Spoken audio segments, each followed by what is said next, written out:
Hello, Scream Demons, and welcome to the Screams from the Basement podcast with Sam and Casey. I am one of your co-hosts. I am Casey. I'm Sam. Let's get screaming. Let's get screaming as we are joined by our prolific guest, director, writer, actor, podcaster, filmmaking advocate, and creator of Yorkiethon, Adam Green, who also is best known for creating the Hatchet franchise, the horror film Frozen, one of our favorites, the horror sitcom Holliston, and of course, co-hosting the Movie Crypt podcast, which is preparing for its annual charity drive, Yorkiethon 9. Yorkiethon is a marathon live stream event with special guests, interviews, script reads, live commentaries, and more. This year's event will be July 25th, 26th, and 27th, and all proceeds from Yorkiethon go towards saving, you guessed it, Yorkies. Please welcome to the show, Adam Green. Adam, thanks for being here. How are you doing? Yeah! Movie Crypt. Thanks for having me. Yeah, absolutely, Adam, absolutely. Well, thanks for coming on and talking Yorkiethon with us. We're pretty pumped for the 9th installment of this. And the first question we got to ask is for people who might not know what this is. Obviously, you've been doing this for almost a decade now. What is Yorkiethon, and how did you guys get started putting this together? Well, back in 2013, when season 2 of Holliston was about to start airing on television, Joe Lynch and I were approached to do a podcast on a place that's no longer around called Geek Nation. And we immediately said no, because even then it was like everybody had a podcast already, it felt like, and just we're busy and no. But then we were like, all right, maybe we just do it for 10 weeks and we'll make it kind of centric to each episode that's airing. And then all of a sudden, we're in like the top 20 on iTunes every day. And it was like, oh, maybe we should keep doing this. So now it's been over 12 years. We've never missed a Monday. And with the popularity of the show, it's like, well, how do we use this for something good? So 9 years ago, really closer to 10, because we're a little late with this Yorkiethon. Normally we do it around Christmas, but because I was filming, we had to push it. We decided what's something we care about, and both Joe and I are avid animal rescuers. Every pet we've ever had was rescued or adopted. So we knew we wanted to do something with that. And then I happened to be at Monster Mania in New Jersey, and I noticed there was a group there called Save a Yorkie Rescue. And of course, me being me, I'm like, how can I help? And I got involved with them mainly because our third co-host on the Movie Crypt, my dog Arwen, has always been like the face of the podcast. So sometimes we'll get stuff like, well, why are you just helping Yorkies? Or there's this misconception that like Yorkies are rich people dogs or something and they don't need to be rescued. Every breed of dog needs help. Every animal needs help. But for us, because Arwen has always been the face of the podcast, it just made sense. Plus, Save a Yorkie Rescue, it's a volunteer nonprofit thing. It's not as big as some of the other animal rescues. So what's really special about this is the money that we raise doing Yorkiethon each year. A few months later, the rescue sends us a book, and it's got the pictures and the story of every dog that was saved. So the people who wind up donating or buying something in the auction, then they get to actually look at the face and hear the story of where their money went. Whereas in other rescues, sometimes that's just not possible. So it's been a really special thing, and it just keeps kind of growing and growing. And at this point, we've raised about $300,000. Like when we hit the $250,000 mark, it was really kind of stunning. But it just keeps going, which is fantastic. When it started, we were younger, and originally it wasn't called Yorkiethon. It was the Movie Crypt's annual 48-hour live marathon to benefit Save a Yorkie Rescue. Yorkiethon's a much easier to say title, especially when you're that tired late in the marathon. But after, I think it was year 5 or 6, because it's not the staying awake for 48 hours that's really that hard, because you're adrenaline's going, you're watching the money come in, and like every so many dollars, you're like, that's another one saved. That's another one saved. And you just want to, it's always Schindler's List at the end of each marathon too.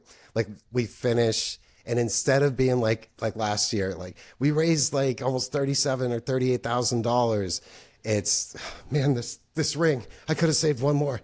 We could have sold this. We could have fucking let somebody have the Victor Crowley statue. I don't care. So no matter what, we never feel like we did enough, but it's the weeks leading up to it, because to prepare, I mean, you guys know, doing a show, imagine doing this for 48 hours live, and you have guests coming every hour, sometimes every half hour. Some events have 17 guests, like a script reading, or some of the comedy shows that we've done, or live music. Trying to prepare a show that big where everything has to run on time, and you're counting on artists to show up at 1 a.m, 3 a.m, because they agree to it like a month in advance. You don't know what life's going to throw at you that weekend. It's a lot of work. So by the time the marathon happens, we're already so exhausted, and then we go on the air. So we got home from Yorkiethon 5, and I started my shower, and next thing I knew, I had fainted and fallen through my nightstand. And if that had happened a minute later, I would have been in the shower when I fainted, and who knows what would have happened. Like, I wasn't really that hurt. Like, I hurt my arm, but it was fine. But simultaneously, as Joe was walking into his apartment, he fainted in the parking lot and cracked his head open. So he had to go to urgent care, where they had to keep him awake for a further, it was either 6 or 8 hours, to make sure he didn't have a concussion. And we were like, okay, no more 48 hours. But having to admit that you're getting old sucks. And so now it's like 48 hours worth of awesomeness in 24 hours, and we take breaks. So we're going to do a few hours on Friday night, July 25th, 10 hours on Saturday, the 26th, and 10 hours on Sunday. And the funny thing is once we switched to that format, I think 2 Yorkiethons ago, it didn't change the amount of money we raised. It did, like, in fact, most of the audience was like, thank God I don't have to stay awake for 48 hours. Because we don't tell people who the guests are going to be or when they're coming on, which is part of the fun of it. You have no idea what we're going to do next. And so people start watching, and then they don't want to shut it off. And there was one year we lost everyone, though. Somebody had the idea, let's do commentaries to the original Star Wars trilogy starting at 6 a.m. on Sunday morning. I wanted to shoot myself. By the time the Ewoks showed up, I really was second guessing every choice I had made in my life. But other than that, I don't think there's been any other missteps yet. And this year is shaping up to be really, really strong. Yeah, this has, since it's been going on for a decade. The movie Crypt has been going on for 12 years now. Like, what has that been like, doing this event through, like, the way people consume media these days is just completely different than it was even a decade ago. Like, how's it been rolling with those punches and figuring out how to keep growing this thing? I wish I had a good answer to that. It's just like nobody knows what's happening, and then you see something work and everyone tries to do that, and then it doesn't. We're very fortunate that when we came on the scene, it was a very different scene. But if we were starting now, like trying to build up the audience that we have and the fan bases that we have, I don't know anymore. Because like my first real movie was the first Hatchet, which came out in September of 2007. People always look at IMDb and they're like, no, it came out in 2006. It played its first festival in 2006. So IMDb declares that the release, but it wasn't in theaters where everyone could go see it until 2007. But back then, even if you didn't see it in a theater, which was probably good in Hatchet's case because it was so censored, which it still is on most streaming sites, which I don't understand why they're so hard on the Hatchet movies and then not hard on other ones at all, which are way more mean-spirited. At least the Hatchet movies, it's funny and it's not realistic. And most people leave smiling, and yet they've always been so hard on us. But back then there was home video and everyone would go to Blockbuster, and if you were in new releases with like 30, 40 copies, like it was just the most amazing thing ever. Obviously physical media is kind of gone. I mean, there's like the hardcore people, probably you guys are included, who still live for having Blu-rays with all the special features and not having to worry which site is it streaming on, and is it not even streaming at all right now, this thing that I want to watch. So that has drastically changed everything, especially budgets for independent stuff. Now they want everything made for nothing, which when you're 25, 30 years old, you can be like, I don't fucking care, man. I just want to make a movie and this is amazing. But then you hit like 50 and you have like a family, and they're like, hey, what if you did it for free? The fans really would love it. And it's like, what about if I didn't? So it changes. And now with stuff like podcasts, again, we never wanted to have a podcast. Like, I don't listen to podcasts. I have no interest.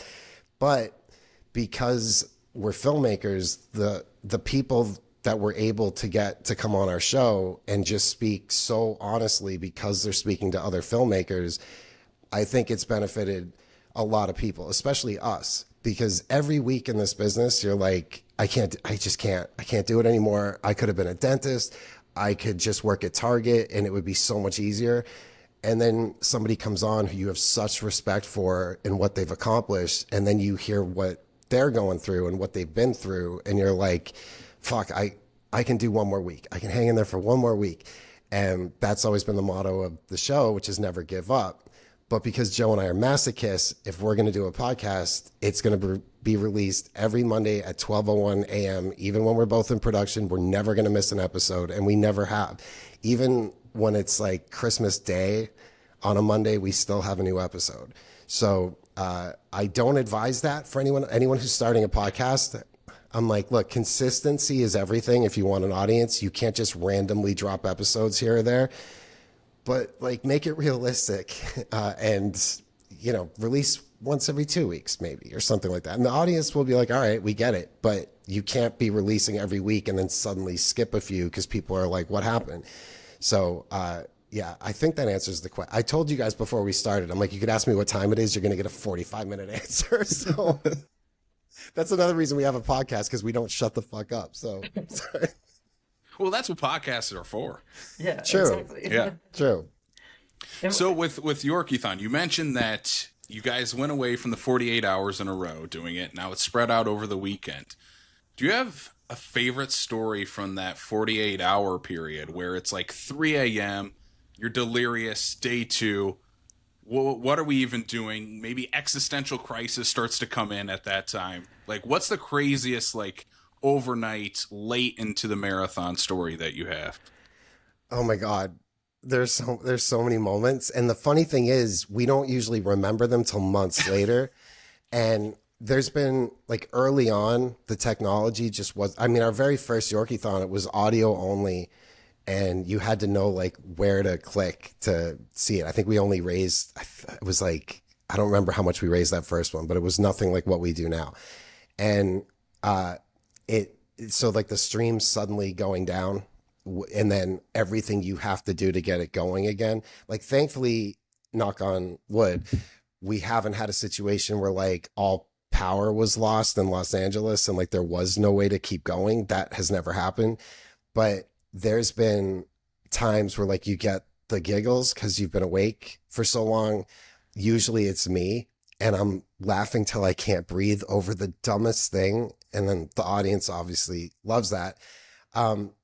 But 2 really great moments, one funny one and one very sincere one. The funny one was, I think it was 2 years ago. I had gotten married in 2022, but when you're in the public spotlight to any degree, there is an aspect to your personal life that like you don't want to share until you're ready to share it. And time just kept going by, and all of our friends and stuff knew, but the public didn't know that Natasha and I had gotten married. And so at this point, we had been married already like a year and a half. And we have our moms come on the podcast on Sunday morning usually. Joe's mother, fucking hilarious. And my mother just trashes me usually, for in the audience loves hearing all these embarrassing stories. But then right at the end, my mom says something like, oh, tell Natasha I said hi, and then says to Joe's mom, it's so great to have a daughter-in-law that you love so much. And the chat just goes, what? And my mom outed that, like, that's how it got announced. And then for like an hour on the internet, you just saw all this stuff. But that was pretty funny. But because my mom goes, oh, I'm sorry. Wait, just delete it. It's live. You can't delete it, Mom. That one was really funny. And then one of the best guests we ever had was Mick Foley. And anyone who's ever had the chance to meet him at a convention or who knows his story, and again, not necessarily a horror guy, he's a wrestler. And I'm not the biggest wrestling fan, but I know Mick's story well. And at the end, I asked him, because he's just such a good-hearted man. Like, you can't get, he loves Santa Claus, and you can kind of see why. But I asked him, who taught you how to be this way? Like, how did you learn to be who you are? And his answer was so heartfelt. And you look around the studio, the people who aren't on camera, they're all crying, and that was like the start of that marathon. And then we've had, usually what we never do on this is keep showing you pictures of abused dogs and guilting people into giving. Even the books that the rescue makes afterwards, they don't include the before pictures, because some of these dogs, like, you can't even believe how horrifically they've been abused before the rescue gets them.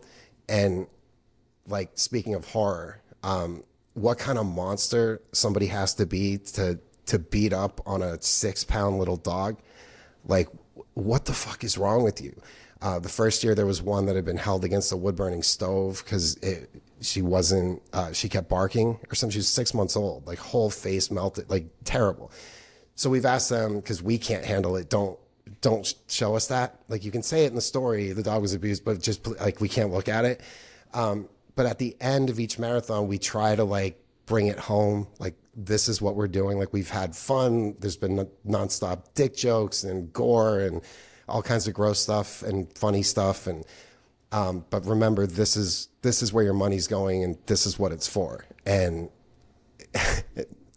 almost never can we get through it without one of us starting to cry, and then the other one will have to take over, and then they start crying. We've had one where like the guy assisting us that year on the technical side had to like finish it, because you just like, you think when you prepare it, oh, no, I can get through this. You just can't. And so that part is always, it's sad, but it's also really funny.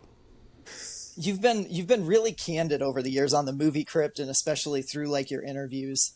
One of the reasons that I love the Movie Crypt is because it's filmmakers interviewing filmmakers, and you never shy away from the hardships of that. So like, if someone is trying to break into the industry, what's your biggest piece of advice that anyone listening to this should take away? It's hard to just give one, but I think be prepared for what it's really like. And it's amazing that you love movies. They flow through your veins. Maybe you went to film school. Like, you've been doing this ever since you could get your hands on a camera, or shooting with your phone these days, whatever it might be. That's awesome. If you have a backup plan, if you're like, well, it's either going to be a filmmaker or I'm going to do this other thing, do the other thing. And then just enjoy movies, do it as a hobby or whatever, but do the other thing. And I know people don't want to hear that. If you're somebody who's like, fuck you for saying that, then you probably really do want to be a filmmaker. But understand what you're in for, because it's easy to hear what other people have been through and say, oh, that was bad luck, or that won't happen to me. It will happen to you. All the stories you've heard. Because at this point, we're at 633 episodes, I think, that we've recorded. And nobody is like, yeah, I don't know. It kind of worked out. And then it won't happen. Like, it's going to be hard. And I think that's the other thing an audience doesn't always realize unless they're super into it, the years that go into making something. And especially with horror, like if it's a huge studio movie with a big budget, there's no excuse. Like if the movie, like it didn't connect with you and it was weak, fine. But this indie stuff, you know, like, all right, what's the least amount that I need to effectively tell this story and do it in my vision with the sets and the set pieces and the cast that I want. And then you're going to maybe, if you're lucky, get half of that.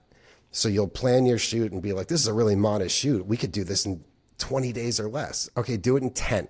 What the fuck? And then like everything is an uphill battle. And then when the movie's done, there's this thing called festival fatigue, because when you do festivals, that's an audience that is showing up mainly, most of them, other than maybe critics, because they want to like it. They're super into it. They're so excited they're getting to see it first. They're feeding off the energy of that crowd.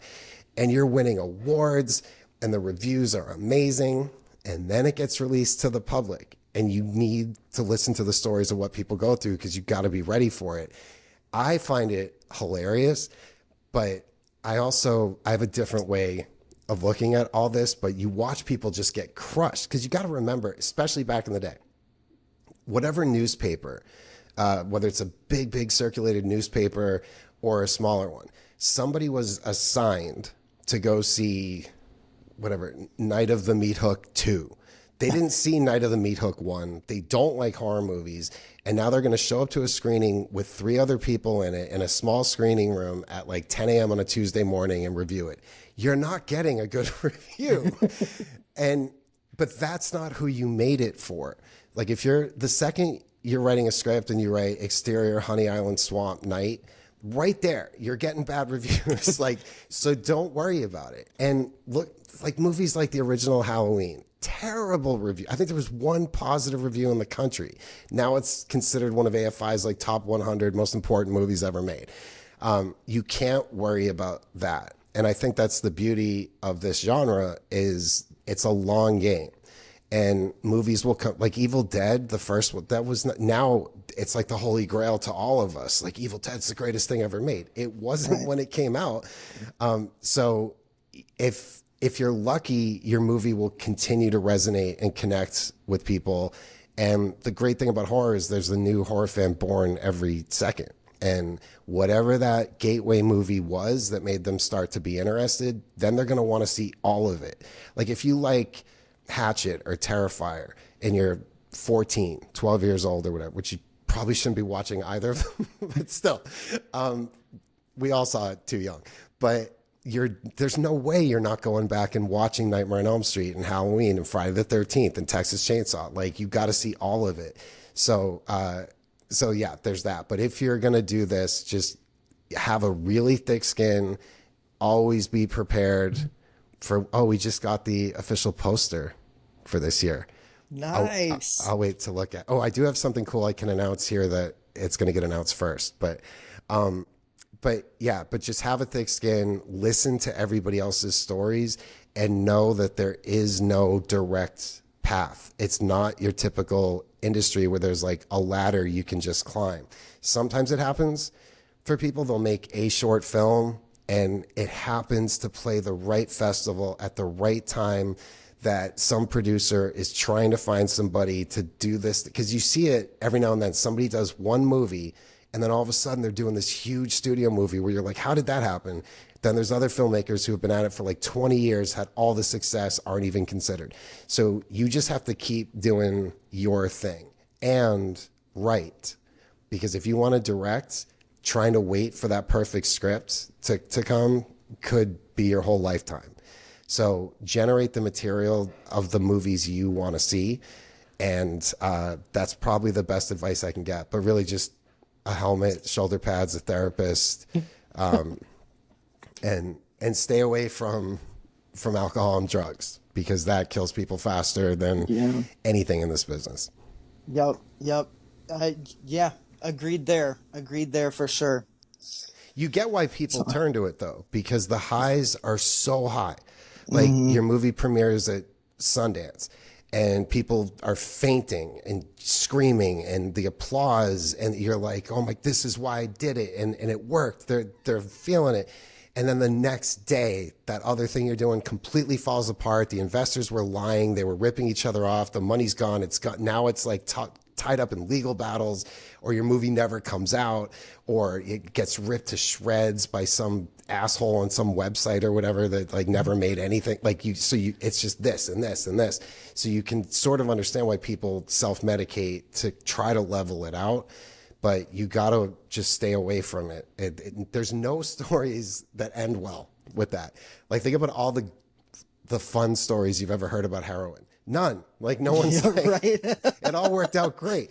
So stay away from that stuff. And sorry, I know I said 2 things and it's been 19. You got to stay with your childhood friends. Stay with the real people in your life. And like, I'm not one of those people who says, oh, Hollywood's all full of phony people or fake. It's not. I've met some of the most wonderful, greatest, most real people in this industry. But my core group of friends has always remained my childhood friends. I'm very close with my family. I'm very, like, I can shut it off. Like here at Aeriescope, it's got all of the movie posters and the props and all that stuff. My house, like none of it, nothing. So when I go home, I'm a real person. And you just can't believe that it's not real. Like, you got to always remember that it's make believe. So like, be able to switch it on and off. And I think you can survive. A great story about that. On Hatchet 3, we shot a lot of that one in a real swamp. That's the only one where we were ever like actually in a swamp, which is also why it looks so fucking good compared to the other 3, I think. It was warfare every night with the bugs. Somebody went to urgent care every night. The crew was getting sick from the DEET and the bug spray because we'd set off these. I mean, you're in a swamp. It's millions of mosquitoes eating you alive no matter what you do. Like, it was fucking hard. Like, and I remember the film commission in Louisiana being like, you're going to shoot in a real, nobody shoots in a real swamp. But we had just done Frozen and we're like, we did that one for real. We could do this. Fucking morons. It was terrible. But there was a scene in that movie that's not in the movie where first there's a bunch of police officers who go in and they all get wiped out. And then a SWAT team shows up to see what happened to the police officers. That's all in the movie. But they were supposed to come upon what was called the Forest of Gore. And even our crew t-shirt said like the 2012 Forest of Gore tour. And then we list like the shoot dates, like concert dates. We do that for all of my stuff. And it took 6 hours to get all of the blood in the body. Because I mean, literally, it was just trees just dripping in blood and intestines and body parts. And it took 6 hours to set up this big reveal. And then right when we went to roll, this freak storm just comes through and washed away our entire set in 15 minutes. So thankfully, we still had the balls from Hatchet 2 with the chainsaw kill and the balls sliding down it. And so the whole scene became about the balls, which in retrospect, the audience thinks that's one of the funniest moments in the movie, but it wasn't supposed to be that. It was supposed to be this spectacle of amazing gore. And it's nature. Like, you can't win. Like, it's just, so you could sit there and throw a tantrum, or you can be like, okay, now what are we going to do? And that's any filmmaker who's hearing this right now is like, oh yeah, I got a story just like that. And so even with recording your podcast and like the one time that Riverside's not working, like, of course. Yeah. But you have to laugh. You have Yeah. to keep laughing, because throwing a tantrum doesn't change it. It doesn't fix it. So you have to find a way to laugh about it. Yep. 100%. Well, Adam, we typically, Casey usually asks the last question. I'm not sure if he's going to be, he keeps popping in and out. So I suppose I'll take the last question on this one, and we'll see where to go from here. But so we are a fan of double features on this podcast, as are most horror fans. Like, all horror fans love a good double feature. Yorkiethon all kind of starts at Arwen, and so we decided to do a twist on the double feature question. So if you were to program a horror movie double feature based on Arwen and Arwen's personality, like, what two horror movies would you program to celebrate Arwen? I would start with Man's Best Friend with Lance Henriksen. Nice. obviously the movie is quite dated at this point, but especially growing up with a Rottweiler, that movie was like everything to me when it came out. And then, of course, it would have to be Cujo, because Cujo, and if somebody wants to try to argue this with me, I will physically fight them. Cujo is one of not many, I think, perfect horror movies. It's fantastic. Yeah. The way that movie held on to the heart, like, you, even when you're terrified of that dog, you feel so bad that it's going through this, because it's not the dog's fault. And that is, in less capable hands, it would have just been like dog exploitation. Like most shark movies, they make it seem like sharks live to just attack people and hunt them down, and just, like, that's not true. Yes, a shark could kill you if you get in its way, but still. But Cujo, with no CG and none of the tricks that they have today, you believe every second of that dog through that movie, even though it's multiple dogs, it's a puppet, it's a guy in a suit, you can't tell. And Dee Wallace, my God, what a performance. So fantastic. Yeah. Those would be the two. But anytime you're going to do any type of dog horror, you got to end with Cujo, because you can't get better than that. Yeah, absolutely. What a great double feature. Adam, thank you so much for being on Screams. Maybe we'll have you back on sometime in the future when Riverside is actually working. Yeah. Normally I only do podcasts and interviews and stuff when it's right before something new is coming out. So maybe when Ascent is coming out, whenever that will be. I mean, we're just in post right now. But I really appreciate you guys talking about Yorkiethon and helping spread the word. If one person hears this and tunes in, and just, like we always say to people, that at the time we're recording this, there's still a month. Just one Starbucks or Dunkin' Donuts that you skip, and you take those $5 and you donate it that weekend, or buy something. Arwen Silent Auction is awesome shit. Like every year we get one year Slash gave us his top hat. It went for, I think, $8,000. But there's also stuff in there that's only like $15, $20, and every single penny goes to saving the dogs. We collect the poster stuff from last year, actually. Oh, I just saw that. The Barbenheimer one. Well, with all of the technical difficulties, we could probably wrap this up. But... Yes, but because I said I was going to give you something that you're getting first. So every year we do a live script reading. Usually it's of either the first draft of a movie that we all know and love. We've done like the first draft of The Goonies, Gremlins, Back to the Future, which were remarkably different than what they became. But then other years we'll get our hands on a script that is something we all wanted to see, but that never got made.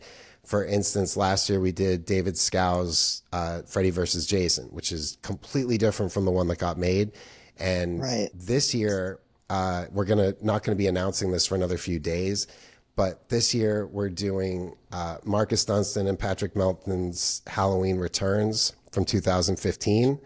No way. And yeah, so it's a live script reading. Our friend Dave Parker always directs it and gets like awesome talent to come in and read all the parts. Sometimes there's even like live score to the whole thing, or sorry, the score's not being performed live. He's adding it live.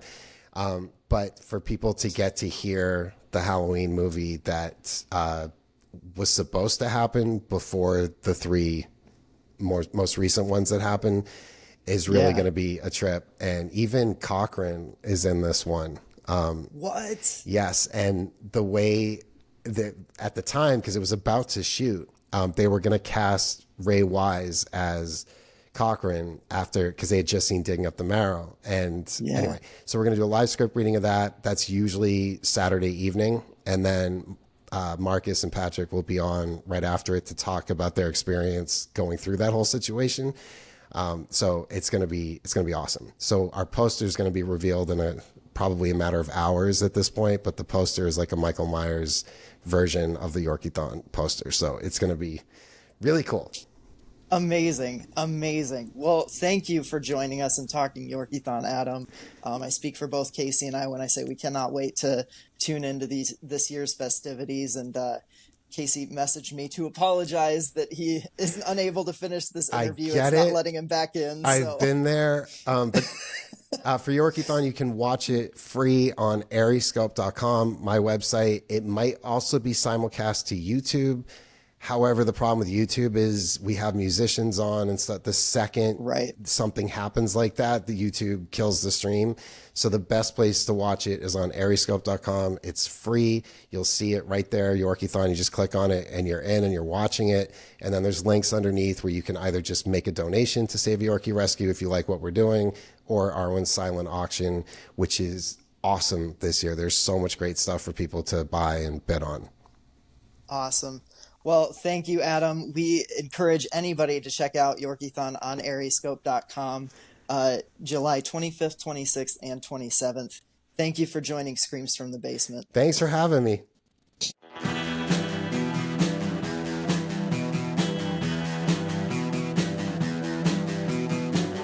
You're listening to the Prescribed Films Podcast Network, home to hundreds of hours of free podcast entertainment. The shows on this network all have a common goal: providing you with the best discussions about movies and other forms of entertainment media. The PFPN hopes to fill your earholes with audio joy. Visit our website with links to all the other amazing shows at www.thepfpn.com. Thanks for listening.